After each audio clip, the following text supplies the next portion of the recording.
Welcome to the Edgey Tour. This is not a dig at Jeremy Clarkson, but this is the show where we go around Zimbabwe touring some of the best supercars and performance cars in the country. Today we're in Masasa where we'll be touring this Honda CRX. So let's do this. Hit lamp.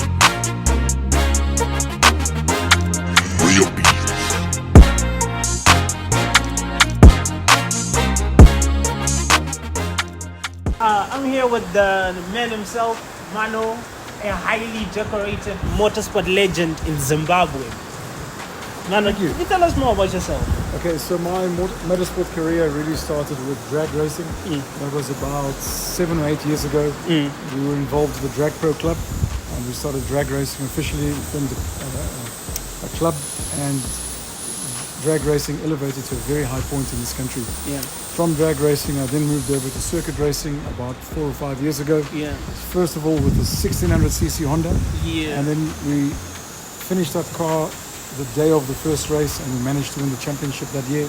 Nice. At the end of that year, we sold that car and built the car you see behind you. Yeah. We moved into the 2-liter class, and it's won everything. It's been phenomenal.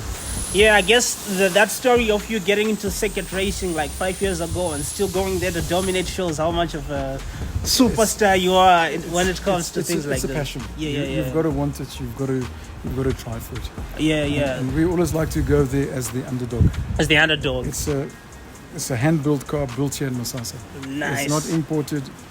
Most of the things you can see here, everything's been handmade. Handmade. Yeah. Nice. So let's talk about this car and the recent race you had.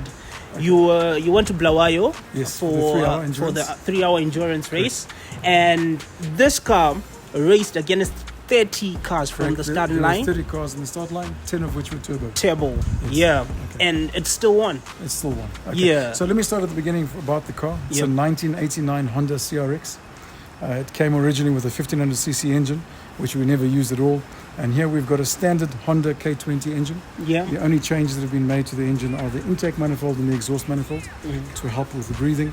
The pistons, the camshafts, all the engine internals are dead standard. Where we have put a lot of effort is in the gearbox. We have built a custom gearbox ourselves using parts from other Honda gearboxes like Honda CRV and Honda Accord to give us the ratios that we want. Yeah. So the car the ratios keep the car in the power band. Nice. We've also done extensive work on the suspension to help the handling. Unfortunately, the vehicle has the engine too far forward because it's not the original engine for this car. But with tricks we've done in the back suspension, we've managed to get it to handle. Nice. So going back to the race, it's our third 3-hour victory. Yep. We won the last 2 years in a row also. This was probably the toughest race, the biggest number of turbo cars, big field, very hot day, and the car went extremely well. One thing about endurance racing is not just about power and speed, it's about reliability. If you can't finish the race, and we know the weakness of turbo cars, they are very susceptible to high heat and they struggle. Also, when you have a turbo car, a lot of the components like the clutch and the brakes are under more stress. So we went out with this. It was a very, very tough race. We pitted early to try and take advantage of the safety car that was out on track.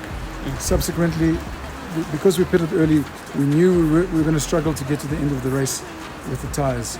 The front left tire takes the most abuse. About 5 laps before the end of the race, the tire delaminated. You could feel a wobble in it. On the last lap of the race, the tire blew out completely. We did the last lap on the rim. And we crossed the finish line only a few seconds ahead of a turbo super. Yeah. So very, very, very proud of our achievement. It's an impressive feat. Yeah, it's a very impressive feat. Thank you very much. But apart from this car and what you've been doing with this car, which is amazing, by the way, thank you. I want you to take me through the motorsport scene in Zim. What do you think about it? What can be done better? In circuit racing, in the last 2 years, we've seen a lot of youngsters coming into the field, which has been phenomenal. Nice. We haven't had an intake of youngsters like this for a long, long time. My own daughter at the age of 17 has also started racing this year. Nice. My son is also going to start racing next year as a 15-year-old. Nice. There's a lot of competition now between the youngsters, which is what we want to see. We want to see a lot of guys who've come from the karting, have come forward and come up into the circuit racing. Into the circuit racing. So I think it's on a big improvement at the moment. it's going to get much stronger. Nice. So there's a car that I want you to tell me about, Sure. which is legendary, and my boss says it's damn near the fastest car in Zim. Okay. My drag car. Yeah. Okay, the Toyota MR2. MR2. So the Toyota MR2 was a 1600 cc engine, naturally aspirated, which we turbocharged. We got it up to about 650 horsepower. And that car ran 10.5 seconds on the quarter mile, which is the fastest time of a road car, or of a car that you could drive to the track To and the drive road, back. all right. Okay. It wasn't a thinly disguised car, it was a proper car. That car had amazing statistics: 0 to 100 in 2.8 seconds and 0 to 200 in 7.9 seconds. Nice. Phenomenal car. Phenomenal. Yeah. So there's one thing that I've noticed. This one is naturally aspirated. Correct. The Toyota is naturally aspirated. No, the Toyota was turbocharged. Was turbocharged. Okay. Yes. What's the trick? Why? How does it work? What's natural? Because I'm not a car guy. I'm trying to keep up. So drag racing, the car is under immense stress, but it's only for a very short time. Nice. Circuit racing, where it's lap after lap, especially endurance racing, you need to keep your car reliable. And Yeah. turbocharged car running big horsepower from a small engine will never be reliable. So you need to try so we went with a naturally aspirated engine. This engine is probably making 230 or 240 horsepower, but power to weight and the gear ratios allow the car to be fast. Yeah. And so we are building a turbo car for 2024, Nice. which will be based on the same sort of platform as Honda. It will also be four-wheel drive. Nice. And then we want to go and really take on the big turbo cars, not just in endurance racing, but in the national circuit races. Nice. Hey, thank you so much for. Pleasure. Thank you very much.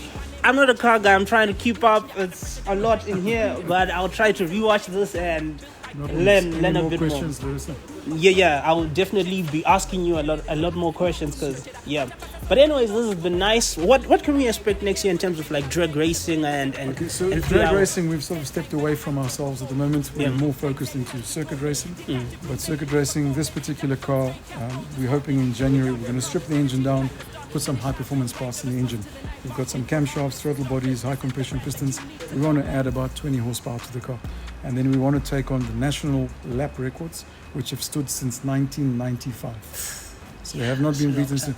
At the moment, we're about 1.2 seconds behind that. But if we put a set of slicks on and get a little bit more horsepower, we are hoping that we will break the lap records in Harare and Bulawayo. Yeah. All right. So this vehicle has won pretty much every trophy there is out there. All right. The only thing it's got left to do before we go to the four-wheel drive platform is to break those records. Hey, thank you so much. It was a pleasure having a conversation with you. You said we had to do this in 4 minutes, but now we are like 10 minutes in. We quite enjoyed this interview. Thank you so much for tuning in. Thank you, guys. Thank you so much. Thanks, sir.